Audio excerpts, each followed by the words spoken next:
हर हर महादेव, नमो नारायण। जय हो श्री सदगुरुदेव भगवान जी की, जय हो श्री गुरु माता जी की। एकम भक्ति कैसे करें? जब भी ये प्रश्न उठता है तो उसके साथ हजार और भी प्रश्न अपने आप स्वतः ही जुड़ जाते हैं कि भक्ति है क्या, क्यों करनी है भक्ति, भक्ति कैसे करूं। अगर कुछ मुझे समझ में भी आ गया है कि भक्ति करने से ही कल्याण होगा, भक्ति करने से ही मुक्ति होगी, भक्ति करने से ही मोक्ष होगा, भक्ति करने से ही मैं स्वयं को जान पाऊंगी, तब मेरे सामने अगला प्रश्न उठता है, भक्ति कैसे करें।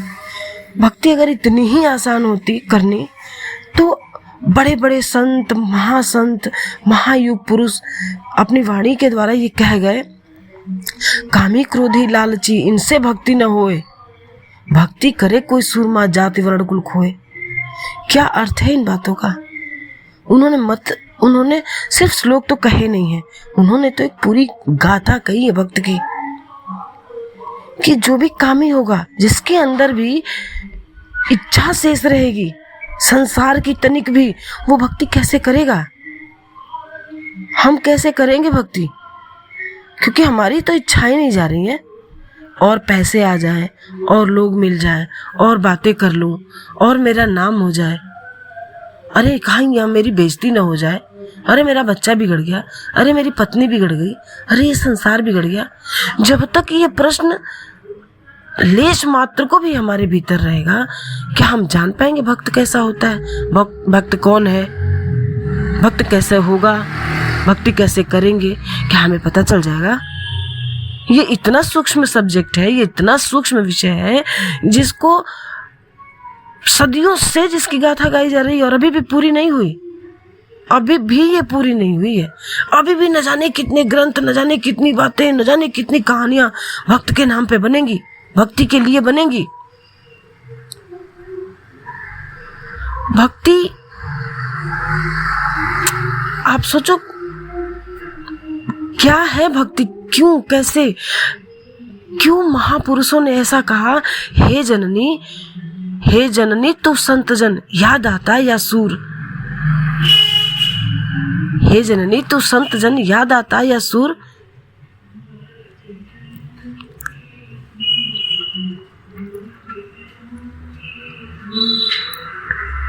या जननी तू बांझ रह काहे गवाए नूर, हे जननी तू संत जन याद आता या सूर, या जननी तू बांझ रह काहे गवाए नूर। कितनी बड़ी बात है। एक माँ के विषय में ये कहा गया है कि वो माँ भी धन्य है जिसकी कोख से कोई भक्त पैदा होता है। भक्त कोई अच्छा, कोई बुरा, कोई सीधा, कोई टेढ़ा, कोई कुबड़ा नहीं होता। भक्त तो भक्त होता है। भक्त की कोई पात्रता नहीं होती, भक्त की कोई क्राइटेरिया नहीं होता है, भक्त का कोई सीमा नहीं होती भक्त की। और भक्ति कैसे करेंगे?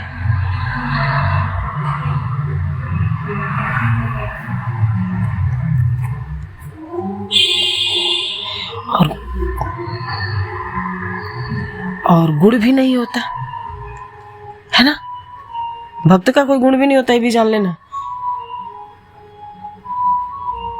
भक्ति कैसे करेंगे, ये प्रश्न जब भी मस्तिष्क में गूंजता है ना, अधीर हो उठता है मन किसी चीज के लिए, क्योंकि मैं मांग रही हूँ मुक्ति, मैं मांग रही हूँ मोक्ष, मैं जी रही हूँ।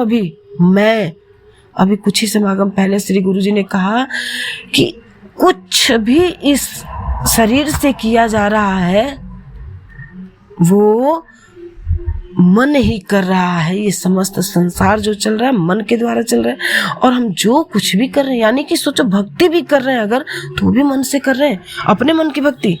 हमें जो पसंद होगा वही भक्ति होगी। भक्ति में ये होता ही नहीं है। भक्ति में तो जो सामने वाले को पसंद होता है ना, वो भक्त करता है, अपनी कुछ नहीं करता, उसकी कुछ होती नहीं है। ना उसका वेश होता है, ना उसका परिवेश होता है, ना उसका जगह होता है, ना उसका स्थान होता है, न तो उसकी कोई शिक्षा होती है, न तो उसका कोई उपदेश होता है, उसका स्वयं का तो कुछ होता ही नहीं है ना। लेकिन अभी भी मैं, मेरा, मैंने कहा, मुझसे, अभी भी मैं ही कर रहा, गुरु जी की वाणी से ये कह दिया गया कि इस समस्त संसार में जो कुछ भी घट रहा है उस मन के द्वारा घट रहा है। आप जो कुछ भी कर रहे हो परमात्मा के लिए भी अगर कुछ कर रहे हो तो मन से ही कर रहे हो। जब हम अपने श्री सद्गुरुदेव भगवान अपने परमात्मा के उन महान कार्यों को देखेंगे जिसमें हमारी सोच नहीं जा पाती, तब हमें भक्ति का उद्रेक होगा, तब हमें भक्ति की शुरुआत होगी, तब हम भक्ति के लिए अधीर हो उठेंगे और तब हमारे मन में भावनाएं गुरु के प्रति जागेंगी। अभी हम नहीं जानते, अभी तो सिर्फ इतना जानते हैं कि समागम में श्री गुरु जी आए और इनकी ये बीमारी ठीक हो गई, उनकी वो बीमारी ठीक हो गई। क्योंकि हमने कभी इच्छाओं से पार जाके सोचा नहीं है ना। इच्छा लेके गए हैं, कुछ ना कुछ इच्छा लेके गए हैं, नाम हो जाए, गुरु से कुछ मिल जाए, गुरु कुछ दे दें, गुरु कुछ सिद्धि दे दें, गुरु कुछ शक्ति दे दें, गुरु हमको नाम दे दे, गुरु हमको पैसा दे दे।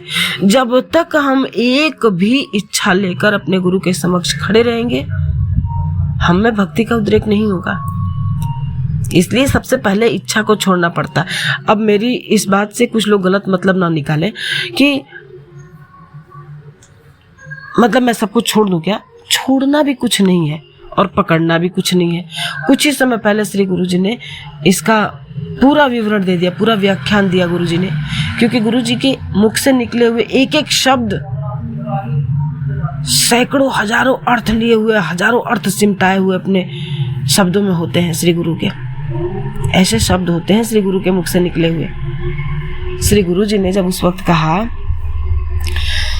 कि पेन को पकड़ना है, छोड़ दो, मतलब वो पेन छोड़ा नहीं गया।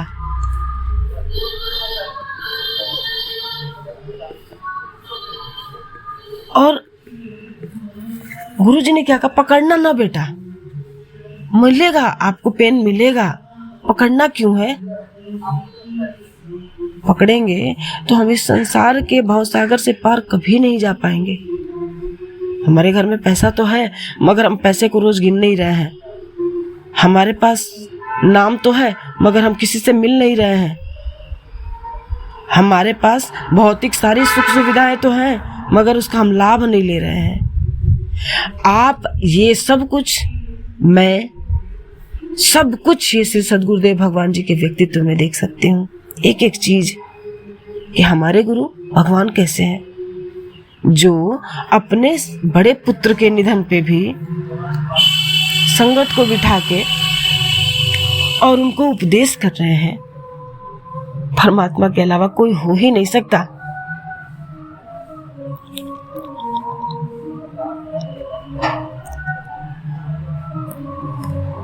हम गुरु को समझने का प्रयास करेंगे।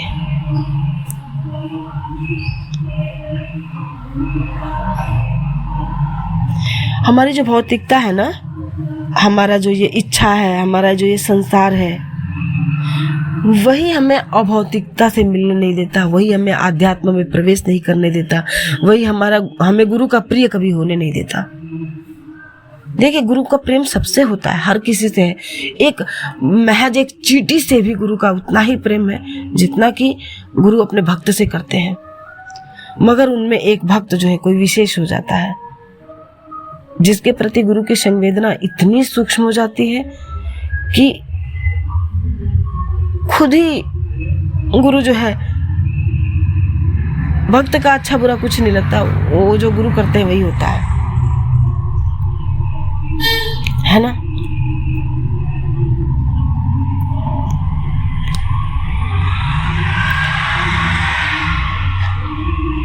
भगवान नरसिंह जी का अवतार कैसे हुआ सबको ही पता है, लेकिन भगवान श्री नरसिंह जी जब बहुत ही उग्र में आए, जैसे हमारी भौतिकता बहुत ही उग्र रूप में आई, तो महादेव ने गुरु रूप लेकर के हमारे ऊपर कैसी कृपा की, ये जानने का विषय है कि वहां पे अपने ही भक्त को सही रूप में लाने के लिए भगवान ने क्या किया, अपने ऊपर सब कुछ ले करके, और परमात्मा ने हम पर ऐसी कृपा की गुरु रूप में।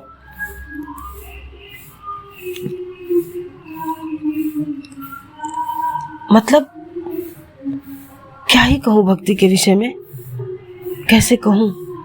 इतने सारे लोग भक्तों की लोग नहीं कह सकते उनको, अब मैं अपनी वाणी में क्षमा चाहती हूँ, लोग नहीं कहते उनको तो युग पुरुष कहा गया है। श्री रामकृष्ण परमहंस जी काली माता के उच्च कोटि के भक्त थे नहीं है। हमारी दृष्टि जितनी दिखती है हम उतना ही देख पाते हैं।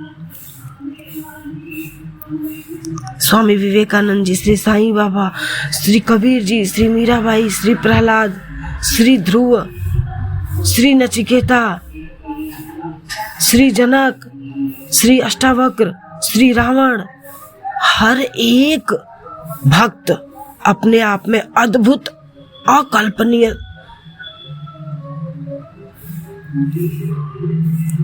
तेज लिए हुए था। हम कल्पना नहीं कर सकते, हम भक्त नहीं हो सकते, क्योंकि हम में से अभी मैं गया ही नहीं, मैं से ही सब कुछ चल रहा है। भगवान से प्रार्थना है कि भगवान इस मैं से पार ले जाओ आप, क्योंकि होना छूटता नहीं इस संसार में। एक बार संसार ने कस के पकड़ लिया, हमने संसार को कस के पकड़ा हुआ, उस पेन की तरह जिस पेन को गुरुजी ने छोड़ने के लिए कहा था। पकड़ो ना, ऐसा कहा था गुरुजी ने। उम्मीद है समझ में आएगा हमें ही। नमो नारायण जी।